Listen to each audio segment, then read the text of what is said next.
ಹರಿ ಸರ್ವೋತ್ತಮ ವಾಯು ಜೀವೋತ್ತಮ. ಹರಿ ಸರ್ವೋತ್ತಮ ವಾಯು ಜೀವೋತ್ತಮ. ಶ್ರೀಮನ್ ಮಧ್ವಮತೆ ಹರಿ ಪರತರಃ ಸತ್ಯಂ ಜಗತ್ ತತ್ವತೋ. ಶ್ರೀಮನ್ ಮಧ್ವಮತೆ ಹರಿ ಪರತರಃ ಸತ್ಯಂ ಜಗತ್ ತತ್ವತೋ. ಭಿನ್ನಾದೀವಗಣ ಹರೇರನುಚರ ನೀಚೋಚ್ಚ ಭಾವಂ ಗತಾ.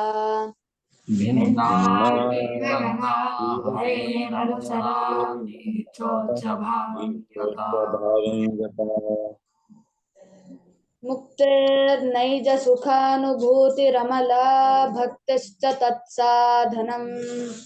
ಮುಕ್ತೇರ್ನೈಜ ಸುಖಾನುಭೂತಿರಮಲಾ ಭಕ್ತಿಶ್ಚ ತತ್ಸಾಧನಂ. ಯಕ್ಷಾದಿತ್ರಿತಯಂ ಪ್ರಮಾಣ ಅಖಿಲ ಆಮ್ನಾಯೈಕವೇದ್ಯೋ ಹರಿಃ. ಯಕ್ಷಾದಿತ್ರಿತಯಂ ಪ್ರಮಾಣ ಅಖಿಲ ಆಮ್ನಾಯೈಕವೇದ್ಯೋ ಹರಿಃ. ಹರಿ ಸರ್ವೋತ್ತಮ ವಾಯು ಜೀವೋತ್ತಮ. ಹರಿ ಸರ್ವೋತ್ತಮ ವಾಯು ಜೀವೋತ್ತಮ.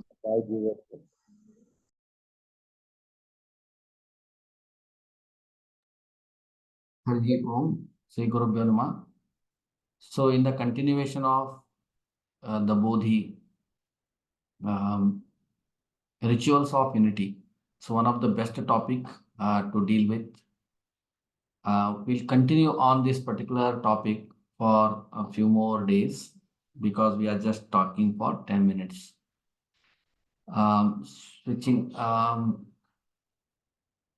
Switching back to language Kannada. So hope everyone understands. So today's topic is rituals of unity, local utsava. ಇವತ್ತು ಸ್ಥಳೀಯ ಉತ್ಸವಗಳು ಮತ್ತು ನಮ್ಮ ಊರುಗಳಲ್ಲಿ ನಡೀತಕ್ಕಂಥ ನಮ್ಮ ಗ್ರಾಮ ದೇವತೆಗಳ ಉತ್ಸವವಾಗಿರ್ಬೋದು, ಅಥವಾ ಅಲ್ಲಿ ಗುರುಗಳ ಸನ್ನಿಧಾನ ಇದ್ರೆ ಆರಾಧನೆ ಅಂತಾರೆ, ಆರಾಧನೆ ಆಗಿರ್ಬೋದು, ಪರಮಾತ್ಮನ ಸನ್ನಿಧಾನ ಇದ್ರೆ ಅದು ಜಯಂತಿ ಅಂತಾರೆ, ಜಯಂತಿ ಆಗಿರ್ಬೋದು. ಈ ಥರ ಉತ್ಸವಗಳು ನಮ್ಮ ಸ್ಥಳೀಯದಲ್ಲಿ ನಡೀತಕ್ಕಂಥದ್ದು. ನಾವು ಹುಟ್ಟಿ ಬೆಳೆದಂಥ ಊರು, ನಾವು ಇರ್ತಕ್ಕಂಥ ಊರು, ಅಲ್ಲಿ ನಡೀತಕ್ಕಂಥ ಉತ್ಸವಗಳು. ಈ ಎಲ್ಲ ಉತ್ಸವಗಳನ್ನು ನಾವು ಹಿಂದಿನ ಕಾಲಕ್ಕೆ ನೋಡಿದಾಗ ಆ ಉತ್ಸವದಲ್ಲಿ ರಿಚುವಲ್ಸ್ ಆಫ್ ಯುನಿಟಿ ಅನ್ನೋದು ತುಂಬಾ ಎದ್ದು ಕಾಣಿಸ್ತಾ ಇತ್ತು. ಯಾಕೆ ಹಾಗೆ ಕಾಣಿಸ್ತಾ ಇತ್ತು ಅಂತ ಒಂದು ಚಿಂತನೆ. ಒಂದನೇ ಪಾಯಿಂಟು, ಉತ್ಸವಗಳು ಅಲ್ಲಿನ ಲೋಕಲ್ ಜನರೇ ಆಚರಣೆ ಮಾಡ್ತಾ ಇದ್ರು. ಅಂದ್ರೆ ಹೊರಗಡೆಯಿಂದ ಜನರು ಬರ್ತಾ ಇದ್ರು, ಆದರೆ ಮುಖ್ಯವಾಗಿ ಆಚರಣೆ ಆಗ್ತಕ್ಕಂಥದ್ದು ಅಲ್ಲಿಂದ ಸ್ಥಳೀಯ ಜನರಿಂದ. ಅದು ಹಿಂದಿನ ಕಾಲದಲ್ಲಿ ನದಿಯಿಂದ ಅಥವಾ ಪುಷ್ಕರಣಿಯಿಂದ ನೀರು ತುಂಬಿಸೋದಿರ್ಬೋದು, ಅಥವಾ ಆ ಪ್ರಿಮೈಸ್ ಅಥವಾ ಆ ದೇವಸ್ಥಾನದ ಆವರಣದ ಪೇಂಟಿಂಗ್ ಇರ್ಬೋದು. ಹಿಂದಕ್ಕೆ ಪೇಂಟಿಂಗ್ ಇರಲಿಲ್ಲ, ಸುಣ್ಣ ಬಣ್ಣ ಅಂತಿದ್ರು, ಅದನ್ನ ಜನರೇ ಮಾಡ್ತಾ ಇದ್ರು. ಮತ್ತು ಅಲ್ಲಿ ಸ್ವಚ್ಛತಾ ಕಾರ್ಯಕ್ರಮಗಳನ್ನ ಜನರೇ ಮಾಡ್ತಾ ಇದ್ರು. ಉತ್ಸವದ ತಯಾರಿ, ಅಲಂಕಾರ ಆಗಿರ್ಬೋದು, ಅಲ್ಲಿ ಪರದೆ ಕಟ್ಟೋದಿರ್ಬೋದು, ಅಥವಾ ಈ ಬಾಳಿನ ದಿಂಡು ಮತ್ತು ಹೂವಿನ ಅಲಂಕಾರಗಳಿರ್ಬೋದು, ಅದನ್ನೂ ಕೂಡ ಅಲ್ಲಿನ ಸ್ವಯಂ ಸೇವಕರು ಅಥವಾ ಲೋಕಲ್ ಜನರೇ ಮಾಡ್ತಾ ಇದ್ರು. ಮತ್ತು ಅಲ್ಲಿ ಮಾಡ್ತಕ್ಕಂಥ ಪ್ರವಚನಗಳು ಅಲ್ಲಿನ ಲೋಕಲ್ ಪಂಡಿತರೇ ಮಾಡ್ತಾ ಇದ್ರು. ಅಲ್ಲಿ ಮಾಡ್ತಕ್ಕಂಥ ಅಡಿಗೆ ಮುಂತಾದ ಕಾರ್ಯಕ್ರಮಗಳು ಅಲ್ಲಿನ ಸ್ಥಳೀಯರೇ ಮಾಡ್ತಾ ಇದ್ರು.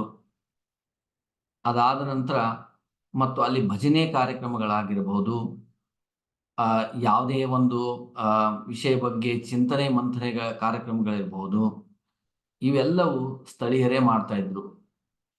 ಮತ್ತು ಅದಲ್ಲದೆ ವಿಶೇಷವಾದ ಕೆಲವು ಕಾರ್ಯಕ್ರಮಗಳು, ಕೆಲವೊಂದು ಪ್ರದೇಶಗಳಲ್ಲಿ ಕೆಲವು ಕಾರ್ಯಕ್ರಮಗಳು ವಿಶೇಷವಾಗಿ ನಡೀತಾ ಇದ್ದು. ಏನು ಅಂದರೆ ನಾಟಕಗಳಿರ್ಬಹುದು, ಅಥವಾ ರಾತ್ರಿ ಭಜನೆಗಳಿರ್ಬಹುದು.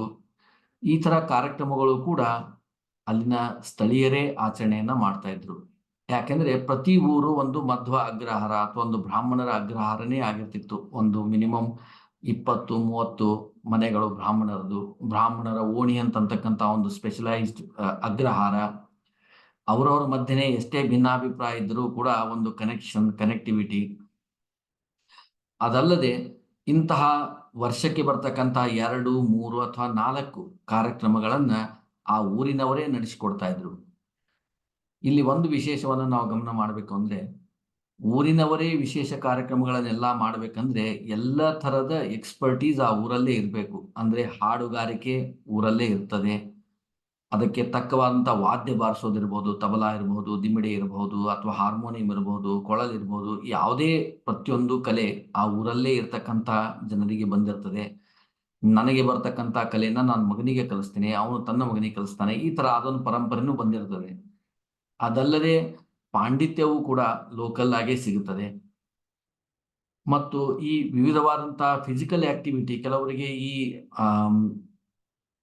ಈ ಪ್ರವಚನ ಅಂತಿಂತ ಅದರಲ್ಲಿ ಜಾಸ್ತಿ ಆಸಕ್ತಿ ಇರ್ತಿರ್ಲಿಲ್ಲ. ಅವರು ಬ್ರಾಹ್ಮಣರೇ ಇದ್ರು ಕೂಡ ಅದನ್ನ ಸುಮ್ಮನೆ ಕೇಳ್ತಾ ಇದ್ರು ಹೊರತಾಗಿ ಅದರಲ್ಲಿ ತುಂಬಾ ವಿಶೇಷವಾದ ಅವ್ರದ್ದು ಆಸಕ್ತಿ ಇಲ್ಲದೆ ಇರಬಹುದು. ಆದ್ರೆ ಅವರು ಉಳಿದ ಎಲ್ಲ ಕಾರ್ಯಗಳನ್ನ ಮಾಡ್ತಾ ಇದ್ರು. ಈ ಸ್ವಚ್ಛತಾ ಕಾರ್ಯಕ್ರಮಗಳಿರ್ಬೋದು, ತಯಾರಿ ಕಾರ್ಯಕ್ರಮಗಳಿರ್ಬೋದು, ಈ ಗಜವಾನೋತ್ಸವ ಅಥವಾ ಪಲ್ಲಕ್ಕಿ ಉತ್ಸವ ಇದ್ದಾಗ ಪಲ್ಲಕ್ಕಿ ಅಲಂಕಾರ ಮಾಡ್ತಕ್ಕಂಥ ಜನರು. ಆವಾಗ ಈ ಎಲೆಕ್ಟ್ರಿಸಿಟಿ ಇರಲಿಲ್ಲ. ಹೀಗಾಗಿ ಆ ದೀಪಗಳನ್ನು ತಯಾರು ಮಾಡೋದು, ಬೆಳಕಿನ ವ್ಯವಸ್ಥೆಯನ್ನ ಮಾಡೋದು, ಹೀಗೆ ಪ್ರತಿಯೊಂದು ಬೇರೆ ಬೇರೆ ರೀತಿಯಿಂದ ಜನರು ತಮ್ಮ ತನುಮನ ಧನದಿಂದ ಸೇವೆಯನ್ನು ಮಾಡಿ ಆ ಒಂದು ಕಾರ್ಯಕ್ರಮ, ಗ್ರಾಮ ಹಬ್ಬ, ಗ್ರಾಮ ಉತ್ಸವಗಳಲ್ಲಿ ಅವರು ಪಾಲ್ಗೊಂಡು ಅವರ ಎಂಟೈರ್ ಫ್ಯಾಮಿಲಿ ಅಲ್ಲೊಂದು ಹಬ್ಬದ ವಾತಾವರಣ, ಪ್ರತಿಯೊಬ್ಬರ ಮನೆಯಲ್ಲಿ ಆ ವಾತಾವರಣ ಇದ್ದು ಆ ಕಾರ್ಯಕ್ರಮವನ್ನು ಮಾಡಿದಾಗ ನಮ್ಮ ಎಷ್ಟೇ ಬೇರೆ ಬೇರೆ ಬೇರೆ ಥರದ ಅಭಿರುಚಿಗಳಿರಬಹುದು, ನಮ್ದು ಎಷ್ಟೇ ಬೇರೆ ಬೇರೆ ಥರದ ಒಂದು ಸ್ಟ್ರೆಂಗ್ತ್ ಅಥವಾ ವೀಕ್ನೆಸ್ ಇರಬಹುದು, ಅಥವಾ ನಮ್ದು ಎಷ್ಟೇ ಭಿನ್ನಾಭಿಪ್ರಾಯಗಳಿರ್ಬೋದು, ಇವೆಲ್ಲವನ್ನ ಸೇರಿಸ್ಕೊಂಡೇ ನಾವೊಂದು ಯುನಿಟಿ ಅಥವಾ ನಾವೆಲ್ಲರೂ ಒಟ್ಟಿಗೆ ಗೂಡಿ ಮಾಡ್ತಕ್ಕಂಥ ಈ ಕಾರ್ಯಕ್ರಮಗಳಾಗ್ತಿದ್ದು. ಆ ಕಾರ್ಯಕ್ರಮದೊಂದಿಗೆ ಅಲ್ಲಿ ಧರ್ಮದ ಚಿಂತನೆ, ಆ ಕಾರ್ಯಕ್ರಮದೊಂದಿಗೆ ಅಲ್ಲಿ ಜ್ಞಾನದ ಚಿಂತನೆ, ಆ ಕಾರ್ಯಕ್ರಮದೊಂದಿಗೆ ಒಂದು ದೇವರ ಸೇವೆ ಅಂತಕ್ಕಂಥದ್ದು ಅವರು ಮಾಡ್ತಾ ಇದ್ರು.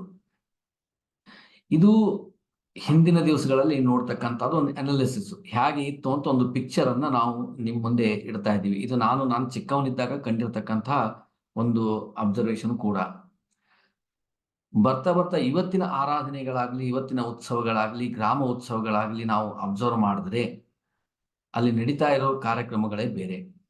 ನೀವು ಫಸ್ಟ್ ನೋಡ್ಬೇಕಾದ ಪಾಯಿಂಟ್ ಅಂದ್ರೆ ಆ ಊರಲ್ಲಿ ಇರ್ತಕ್ಕಂಥ ಸ್ಥಳೀಯರೇ ಒಂದು ಮೂಲೆ ಗುಂಪಾಗಿರ್ತಾರೆ. ಅಂದ್ರೆ ಅವ್ರಿಗೆ ಯಾರು ರೆಸ್ಪೆಕ್ಟ್ ಕೊಡ್ತಿರಲ್ಲ. ಬೇರೆಯವ್ರು ಯಾರೋ ಬೇರೆ ಕಡೆಯಿಂದ ಬಂದು ಅಲ್ಲಿ ಆಚರಣೆಯನ್ನ ಮಾಡೋದು, ಅವ್ರು ಬೇರೆಯ ಸಂಪ್ರದಾಯವನ್ನ ಅಲ್ಲಿ ತಂದಿಡೋದು, ಬೇರೆ ಬೇರೆ ಕಾರ್ಯಕ್ರಮಗಳನ್ನ, ಚಟುವಟಿಕೆಗಳನ್ನ ಅವರು ಆ ಸ್ಥಳೀಯರು ಬೇಕೋ ಬೇಡೋ ವಿಷಯ ಅದು ಬೇರೆ, ಬೇರೆಯವರೇ ಬಂದು ಮಾಡ್ತಕ್ಕಂಥ ಕಾರ್ಯಕ್ರಮಗಳು ಇವತ್ತು ಜಾಸ್ತಿ. ಇದರಿಂದ ಒಂದು ಪ್ಲಸ್ ಮೈನಸ್ ಎರಡಿದೆ. ಮೊದಲು ಪ್ಲಸ್ ನೋಡಿದ್ರೆ ಅದರಿಂದ ಏನು ಉಪಯೋಗ ಅಂತ ನೋಡ್ಕೊಂಡ್ರೆ, ಏನೋ ಒಂದು ಹೊಸ ಸಂಸ್ಕೃತಿ, ಹೊಸ ಕಲೆ ಅಥವಾ ಬೇರೆ ಬೇರೆ ವಿಚಾರಗಳು ನಮ್ಮ ಊರಲ್ಲಿ ಬಂದು ಸೇರ್ತದೆ, ನಮ್ಮ ಮನಸ್ಸಿಗೆ ತಟ್ಟುತ್ತೆ, ನಾವು ಅದನ್ನು ಕಲಿಬಹುದು, ನಮ್ಮ ಮಕ್ಕಳು ಕಲಿಬಹುದು ಅಂತ ಒಂದು ವಿಷಯ.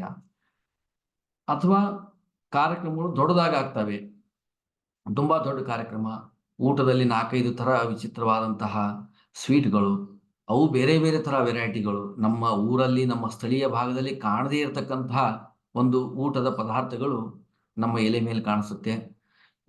ಮತ್ತು ಸಾಕಷ್ಟು ವಿಜೃಂಭಣೆಯಿಂದ ನಾವು ಮಾಡ್ತಾ ಇದ್ದೀವಿ. ವಾದ್ಯ, ಘೋಷ, ಎಲೆಕ್ಟ್ರಿಕ್, ಅದು ಏನಂತಾರೆ, ಡಿಸೈನರ್ ಲೈಟ್ಗಳನ್ನು ಹಾಕಿರ್ತೀವಿ, ಬೇರೆ ಬೇರೆ ಎಲ್ಲ ಆಗಿ ಮಾಡ್ತಕ್ಕಂಥದ್ದು ಒಂದು. ಇದನ್ನು ನಾವು ಪ್ಲಸ್ ಅಂತ ಅನ್ಕೋಬಹುದು.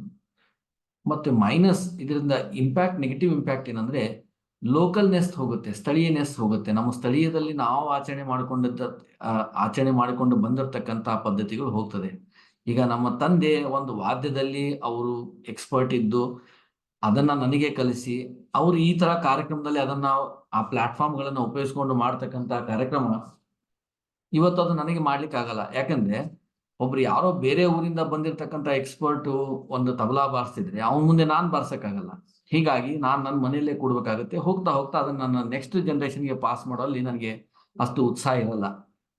ಯಾಕೆಂದ್ರೆ ಎಲ್ಲನೂ ಕಮರ್ಷಿಯಲ್ ಆಸ್ಪೆಕ್ಟ್ ಮೇಲೆ ನಾವು ಬೇರೆ ಬೇರೆಯನ್ನ ಎಕ್ಸ್ಪರ್ಟ್ಗಳನ್ನ ತರಿಸಿದಾಗ ಲೋಕಲ್ ಇದ್ದ ಟ್ಯಾಲೆಂಟ್ಗೆ ಯಾರು ಅಷ್ಟು ಮಹತ್ವವನ್ನು ಕೊಡಲ್ಲ. ಆ ಲೋಕಲ್ ಜನರು ಬಂದು ಸೇರೋದಿಲ್ಲ, ಅವರು ಸ್ಲೋ ಆಗಿ ಅದರಿಂದ ದೂರ ಉಳಿತಾ ಹೋಗ್ತಾರೆ. ಇದು ಒಂದನೇದ್ದು ಇಂಪ್ಯಾಕ್ಟ್. ಎರಡನೇದ್ದು, ರಿಚುವಲ್ಸ್ ಆಫ್ ಯುನಿಟಿ ಇಲ್ಲಿ ಬರೋದಿಲ್ಲ.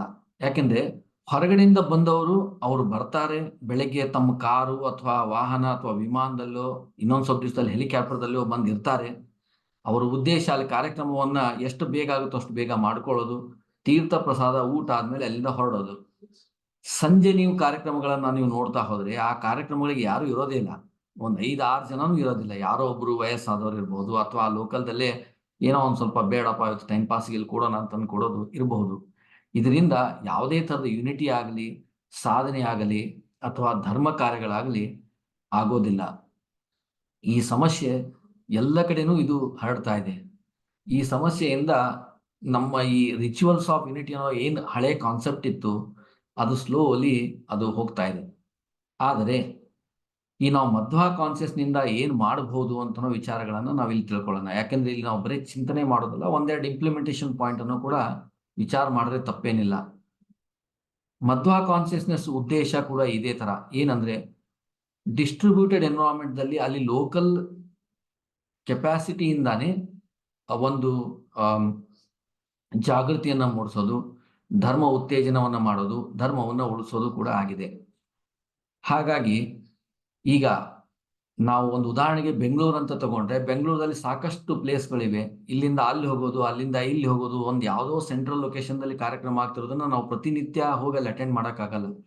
ನಮಗಿಂತ ಬಿಸಿ ನಮ್ಮ ನೆಕ್ಸ್ಟ್ ಜನರೇಷನ್ ಇದ್ದಾರೆ. ಯಾಕೆಂದ್ರೆ ಅವರು ಬೆಳಗ್ಗೆ ಎರಡು ಸಂಜೆ ಅವ್ರಿಗೆ ಓದಬೇಕು, ಕ್ಲಾಸಸ್ಗಳಿಗೆ ಹೋಗ್ಬೇಕು, ಒಂದ್ ದಿವಸನೂ ಕ್ಲಾಸ್ ಬಿಡೋಂಗಿಲ್ಲ, ಒಂದ್ ದಿವಸ ಟ್ಯೂಷನ್ ಬಿಡೋಂಗಿಲ್ಲ, ಜಾಬ್ ಬಿಡೋಂಗಿಲ್ಲ. ಈವನ್ ಶನಿವಾರ ಭಾನುವಾರ ಕೂಡ ಕೆಲವೊಂದು ಎಷ್ಟೋ ಜನ ನಮ್ಮ ಮಿತ್ರರು ಆಫೀಸ್ ಎಸ್ಕಲೇಷನ್ಸ್ ಅಂತ ಹೇಳಿ ಆಫೀಸ್ ವರ್ಕ್ ಅನ್ನೇ ಮಾಡ್ತಿರ್ತಾರೆ. ಹೀಗಿದ್ದಾಗ ಯಾವುದೋ ಒಂದು ಸೆಂಟ್ರಲ್ ಲೊಕೇಶನ್ ದಲ್ಲಿ ನೀವು ಟ್ರಾವೆಲ್ ಮಾಡ್ಕೊಂಡ್ ಬಂದು ಅಲ್ಲಿ ಕಾರ್ಯಕ್ರಮ ಅಟೆಂಡ್ ಆಗಿ ಅಂತಂದ್ರೆ ಅವ್ರು ಫಿಸಿಕಲ್ ಆಗಿ ಅಲ್ಲಿ ಬಂದರೂ ಕೂಡ ಅವ್ರ ಮನಸ್ಸು ಬೇರೆ ಕಡೆ ಎಲ್ಲೋ ಇರ್ತದೆ. ಹೀಗಾಗಿ ನಾವು ಏನ್ ಮಾಡ್ಬೇಕು ಅಂತಂದ್ರೆ ಇದಕ್ಕೆ ಬಹಳ ಹಣದ ವ್ಯವಸ್ಥೆ ಏನು ಬೇಕಾಗಿಲ್ಲ. ಇವತ್ತು ನಾವು ಪ್ರತಿಯೊಂದು ಕಾರ್ಯಕ್ರಮಗಳನ್ನ ಹಣದ ಮೂಲಕ ಅಳಿತಾ ಇದ್ದೀವಿ. ಒಂದು ಕಾರ್ಯಕ್ರಮ ಅಂದ್ರೆ ಇದಕ್ಕೆ ಒಂದು 2 ಲಕ್ಷ ಬಜೆಟ್ ಬೇಕು, ಇನ್ನೊಂದು ಕಾರ್ಯಕ್ರಮ 3 ಲಕ್ಷ ಬಜೆಟ್ ಬೇಕು, ಇನ್ನೊಂದು ಕಾರ್ಯಕ್ರಮ 1 ಕೋಟಿ ಬೇಕು. ಈ ತರ ಮಾಡ್ತಾ ಇದ್ದೀವಿ. ಅದಕ್ಕೆ ಲಿಮಿಟ್ ಇಲ್ಲ. ಈ ಬಜೆಟ್ ಅನ್ನ ನಾವು ಬಿಟ್ಬಿಡೋಕೆ ತಲೆ ಕೆಡಿಸ್ಕೋಬಾರ್ದು. ಏನಂದ್ರೆ ನಮ್ಮ ಲೋಕಲ್ದಲ್ಲೇ ಒಬ್ಬರ ಹೆಣ್ಮಗಳಿದ್ರೆ ಅವ್ರು ಒಂದು 4 ಜನ ಅಲ್ಲಿರ್ತಕ್ಕಂಥ ಹುಡುಗಿಯರನ್ನ ಹಿಡ್ಕೊಂಡು ಒಂದು ವಾರಕ್ಕೊಂದು ಪ್ರೋಗ್ರಾಮು, ತಿಂಗಳಿಗೆ ಒಂದು ಪ್ರೋಗ್ರಾಮು ಮಾಡಿದ್ರೆ ಸಾಕು. ಅದರಿಂದ ಲೋಕಲ್ ಯುನಿಟಿ ಬೆಳೀತಾ ಇರುತ್ತೆ. ಈ ಯುನಿಟಿ ಬೆಳೀತಾ ಬೆಳೀತಾ ಹೋದಂಗೆ ಅಲ್ಲಿ ಒಂದು ಡೈವರ್ಸಿಟಿ ಬರುತ್ತದೆ. ಡೈವರ್ಸಿಟಿ ಅಂದ್ರೆ ಬೇರೆ ಬೇರೆ ಬ್ಯಾಕ್ ಗ್ರೌಂಡ್ ಇಂದ ಬಂದಿರತಕ್ಕಂಥ ಜನರು ನಿಮ್ ಜೊತೆ ಸೇರ್ಕೋತಾರೆ. ಇದ್ರದ್ದು ಒಂದು ಪ್ಲಸ್ ಮೈನಸ್ ಕೂಡ ಇದೆ. ಪ್ಲಸ್ ಏನು ಅಂದ್ರೆ ಬೇರೆ ಬೇರೆ ಡೈವರ್ಸಿಟಿ ಅವ್ರು ಬಂದು ಬೇರೆ ಬೇರೆ ಥಾಟ್ಸ್ ಬಂತು. ಮೈನಸ್ ಅಂತಂದ್ರೆ ಕಂಪ್ಯಾರಿಸನ್ ಶುರು ಆಗ್ಬಿಡುತ್ತೆ. ಈ ದಿವಸ ನಾನು ನಮ್ಮ ಪಕ್ಕದ ಮನೆಯವ್ರ ಜೊತೆ ಮಾತಾಡ್ತಾನೆ ಇರ್ಲಿಲ್ಲ ಅಂತ ಅನ್ಕೊಳ್ಳೋಣ, ಅವಾಗ ನನ್ನ ನಡುವೆ ಅವ್ರ ನಡುವೆ ಕಂಪ್ಯಾರಿಸನ್ ಇರಲ್ಲ. ಬಟ್ ಇವತ್ತು ನಾವು ಮಾತಾಡ್ತಿದೀವಿ ಅಂದ್ರೆ ನಮ್ಮ ನಡುವೆ ಅವ್ರ ನಡುವೆ ಕಂಪ್ಯಾರಿಸನ್ ಶುರು ಆಗುತ್ತೆ. ಅವ್ರ ಮಗ ಶಾಣೆ, ನಮ್ಮ ಮಗ ದಡ್ಡ, ಅಥವಾ ಅವ್ರ ಮಗಳಿಗೆ ಇಲ್ಲಿ ಹಾಕಿದ್ದಾರೆ, ನಮ್ಮ ಮಗಳಿಗೆ ಇಲ್ಲಿ ಹಾಕಿದೀವಿ. ಅವರು ಮೊನ್ನೆ ವೆಕೇಶನ್ ಫಾರಿನ್ ಬಂದ್ರು, ನಾವಿಲ್ಲೇ ಎಲ್ಲೋ ಸೌಂದರ್ಯ ಯಾತ್ರಾ ಮಾಡ್ಕೊಂಡ್ ಬಂದ್ವಿ. ಈ ತರ ಎಲ್ಲ ನಮಗೆ ಡಿಫ್ರೆನ್ಸ್ ಆಫ್ ಒಪಿನಿಯನ್ಸ್ ಅಥವಾ ಕಂಪ್ಯಾರಿಸನ್ ಶುರು ಆಗುತ್ತೆ. ಅದಕ್ಕೆ ಸೊಲ್ಯೂಷನ್ ಬೇರೆ ಏನಿಲ್ಲ, ನಮ್ಮ ಮಧ್ವ ಕಾನ್ಸಿಯಸ್ನೆಸ್ ಸೊಲ್ಯೂಷನ್. ಏನ್ ಮಧ್ವ ಕಾನ್ಸಿಯಸ್ನೆಸ್ ಅಂತಂದ್ರೆ ನಾವು ಶ್ರೀಮನ್ ಮಧ್ವತೆ ಹರಿಪರತದಲ್ಲಿ ಚಿಂತನೆ ಮಾಡ್ತಕ್ಕಂಥ ಈ ವಿಚಾರಗಳನ್ನ ಜನರಲ್ಲಿ ಹೇಳ್ಬೇಕು. ಏನು ಅಂದ್ರೆ ನೀವು ಬೇರೆ, ನಾವು ಬೇರೆ, ಪ್ರತಿಯೊಬ್ಬ ಮಾನವನು ಬೇರೆ, ಪ್ರತಿಯೊಬ್ಬ ಜೀವನೂ ಬೇರೆ, ಅವ್ ಮಾಡಿರ್ತಕ್ಕಂಥ ಕರ್ಮಗಳು ಬೇರೆ, ಅವ ಅನುಭವಿಸ್ತಕ್ಕಂಥ ಫಲಗಳು ಬೇರೆ, ಅವನಿಗೆ ಇರ್ತಕ್ಕಂತಹ ಭಾಗ್ಯಗಳು, ದೌರ್ಭಾಗ್ಯಗಳು ಎಲ್ಲನೂ ಬೇರೆ ಬೇರೆ. ಹೀಗಾಗಿ ನಮ್ಮಲ್ಲೇ ನಾವು ಕಂಪ್ಯಾರಿಸನ್ ಮಾಡಿ ಹಾಳಾಗೋದು ಬೇಡ. ನೀವು ಮುಂದೆ ಬನ್ನಿ, ನಾವು ನಮ್ಮ ಲೆಕ್ಕಕ್ಕೆ ನಾವು ಮುಂದೆ ಬರ್ತೀವಿ. ನಮ್ಮ ಮಾರ್ಕ್ ಇಲ್ಲಿದೆ, ನಿಮ್ಮ ಮಾರ್ಕ್ ಇನ್ನೊಂದ್ ಕಡೆ ಬೇರೆ ಇದೆ. ನಿಮ್ಮ ಮಕ್ಕಳು 99% ಮಾಡ್ಬೋದು, ನಮ್ಮ ಮಕ್ಕಳು 80% ಮಾಡ್ತಾರೆ. ಅವರಿಗೆ ದೇವರೊಂದು ಬೇರೆ ಸೌಭಾಗ್ಯ ಕೊಟ್ಟಿದ್ದಾನೆ, ನಿಮ್ಮ ಮಕ್ಕಳಿಗೆ ಒಂದು ಬೇರೆ ಸೌಭಾಗ್ಯ ಕೊಟ್ಟಿದ್ದಾನೆ. ಹೀಗಾಗಿ ಈ ಮಧ್ವ ತತ್ವದ 9 ನಾವು ಟೆನೆಟ್ಸ್ ಗಳನ್ನ ಯೂಸ್ ಮಾಡಿಕೊಂಡು ಆ ಪ್ರಾಬ್ಲಮ್ ಅನ್ನ ಸಾಲ್ವ್ ಮಾಡಿ ಈ ಲೋಕಲ್ ಆಕ್ಟಿವಿಟಿಯನ್ನ ಜಾಸ್ತಿ ನಾವು ಮಾಡ್ತಾ ಹೋದ್ರೆ ಏನಾಗುತ್ತಂದ್ರೆ ಇದರಿಂದ ನಮ್ಮ ಧರ್ಮ ಮತ್ತೆ ಉಳಿತದೆ ಮತ್ತು ರಿಚುವಲ್ಸ್ ಆಫ್ ಯುನಿಟಿ ಅನ್ನೋದು ನಾವು ಕಾಣಬಹುದು. ಇದು ಒಂದನೇದು, ಸಿಂಪಲ್ ಆಗಿ ಮಾಡಬಹುದು. ಸೆಕೆಂಡ್, ಫಾರ್ ಎಕ್ಸಾಂಪಲ್ ನಾವು ನನ್ನ ಊರು ಬಿಟ್ಟು ನಾನು ಈಗ ಬೇರೆ ಊರಿಗೆ ಬಂದಿದ್ದೀನಿ, ಬೆಂಗಳೂರಿಗೆ ಬಂದಿದ್ದೀನಿ. ನಮ್ಮ ಊರಲ್ಲಿರೋ ಕಾರ್ಯಕ್ರಮಗಳಿಗೆ ನಾನು ಜಾಸ್ತಿ ಹೋಗ್ತಾ ಇಲ್ಲ. ನಾನೆಲ್ಲ ಹೋಗ್ತಿರೋದು ಇಲ್ಲಿ ಬೇರೆ ಬೇರೆ ಬೆಂಗಳೂರು ಸುತ್ತಮುತ್ತ ಇರೋ ಕಾರ್ಯಕ್ರಮಗಳು ಹೋಗ್ತಿರ್ತೀನಿ. ಅದೇ ತರ ನಮ್ಮ ಊರಿಂದ ಮೈಗ್ರೇಟ್ ಆಗಿರ್ತಕ್ಕಂಥವ್ರು ಎಲ್ಲರೂ ತಮ್ಮ ಬೇರೆ ಬೇರೆ ಕಾರ್ಯಕ್ರಮದಲ್ಲಿ ಬಿಸಿ ಇರ್ತಾರೆ. ಅವರೆಲ್ಲ ಮುಂಬೈದಲ್ಲಿರ್ಬೋದು, ಪುಣೆದಲ್ಲಿರ್ಬೋದು, ನ್ಯೂ ಜೆರ್ಸಿಯಲ್ಲಿ ಇರ್ಬೋದು. ಆದ್ರೆ ನಾವೆಲ್ಲರೂ ಒಂದ್ ಏನ್ ಮಾಡ್ಬೇಕಂದ್ರೆ ನಮ್ಮ ಈ ಕಾರ್ಯಕ್ರಮಗಳ ಸಂಖ್ಯೆಯನ್ನ ಮೊದಲು ಕಡಿಮೆ ಮಾಡ್ಕೋಬೇಕು. ವರ್ಷದಲ್ಲಿ ಒಂದು 100 ಕಾರ್ಯಕ್ರಮ ಅಟೆಂಡ್ ಆಗ್ತೀವಿ ಅಂದ್ರೆ ಬೇಡ, 3 ಕಾರ್ಯಕ್ರಮಗಳನ್ನ ರೆಡ್ಯೂಸ್ ಮಾಡ್ಕೋಬೇಕು. ಏನು ಅಂದ್ರೆ ನಮ್ಮ ಊರಲ್ಲಿ ಆಗ್ತಕ್ಕಂಥ ಕಾರ್ಯಕ್ರಮಗಳಿಗೆ ನಾವು ಮಸ್ಟ್ ಅಂಡ್ ಶುಡ್ ನಾವೆಲ್ಲರೂ ಅಟೆಂಡ್ ಆಗೋದು. ಇದೊಂದು ಚಿಂತನೆಯನ್ನು ನಾವು ಮಾಡ್ಕೋಬೇಕು.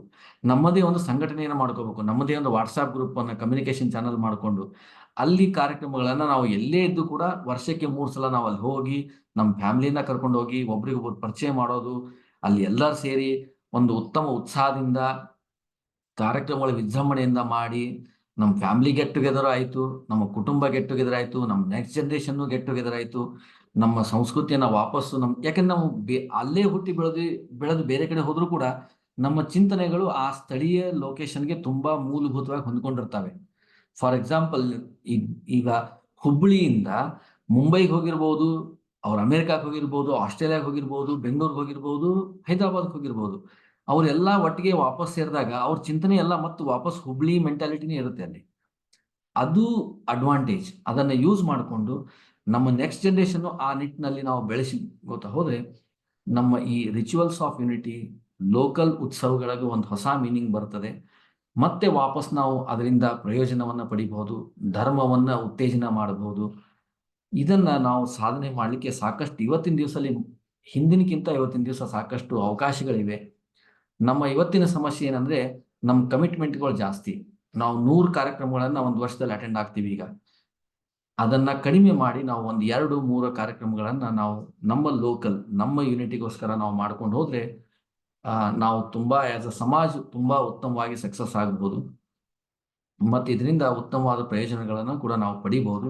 ಮತ್ತು ಕಮರ್ಷಿಯಲ್ ಆಸ್ಪೆಕ್ಟ್ಗಳನ್ನ ಸ್ವಲ್ಪ ಕಡಿಮೆ ಮಾಡ್ತಾ ಹೋಗ್ಬೋದು.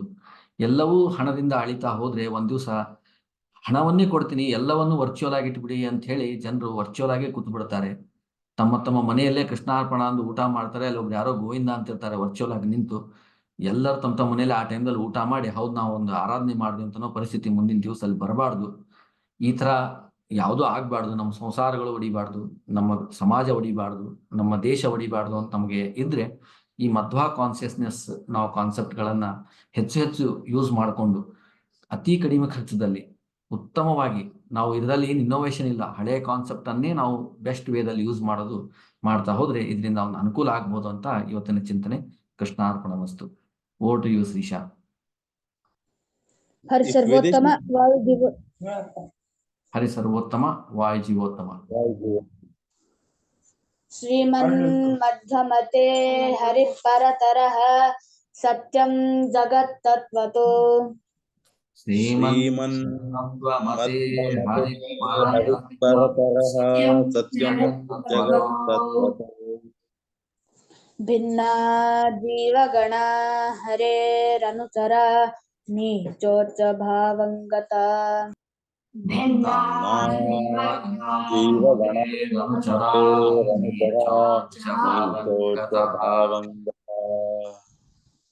ಮುಕ್ತೇರ್ನೈಜ ಸುಖಾನುಭೂತಿರಮಲ ಭಕ್ತಿಶ್ಚ ತತ್ಸಾಧನಂ. ಮುಕ್ತೇರ್ನೈಜ ಸುಖಾನುಭೂತಿರಮಲ ಭಕ್ತಿಶ್ಚ ತತ್ಸಾಧನಂ. ಸಾಕ್ಷಾದಿತ್ರಿತಯಂ ಪ್ರಮಾಣ ಅಖಿಲ ಆಮ್ನಾಯೈಕವೇದ್ಯೋ ಹರಿಃ. ಸಾಕ್ಷಾದಿತ್ರಿತಯಂ ಪ್ರಮಾಣ ಅಖಿಲ ಆಮ್ನಾಯೈಕವೇದ್ಯೋ ಹರಿಃ.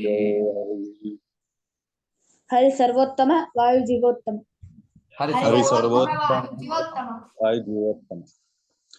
Okay, today's the health tip is for the whole society is that like we as an elder, if we go to any functions, any celebrations or anything, or whatever functions or programs we do it in our home, we should make sure that we have to keep aside a program or small activity for the kids.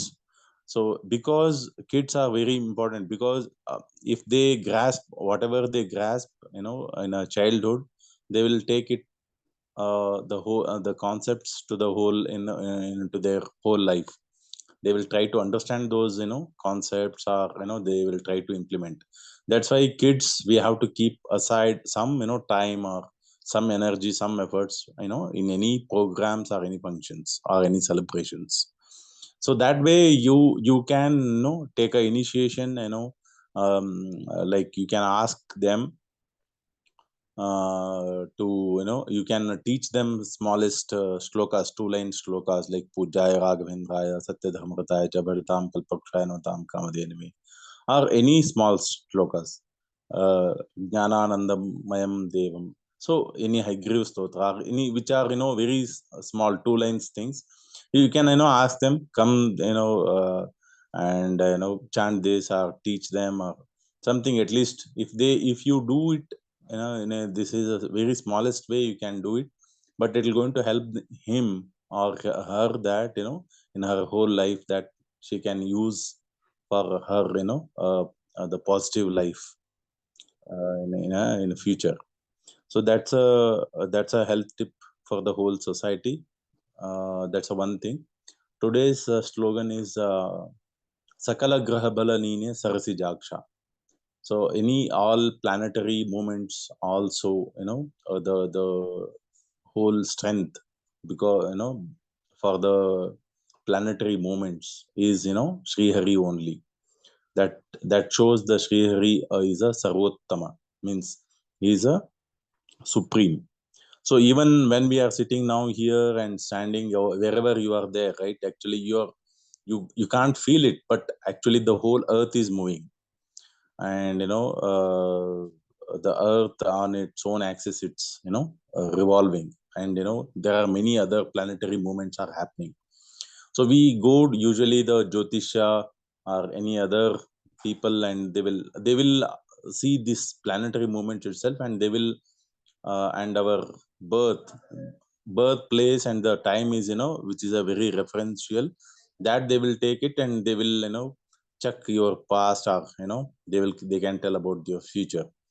So this all our past or future is all depends on these planetary movements, and for these planetary movements, the whole strength behind is Sri Hari.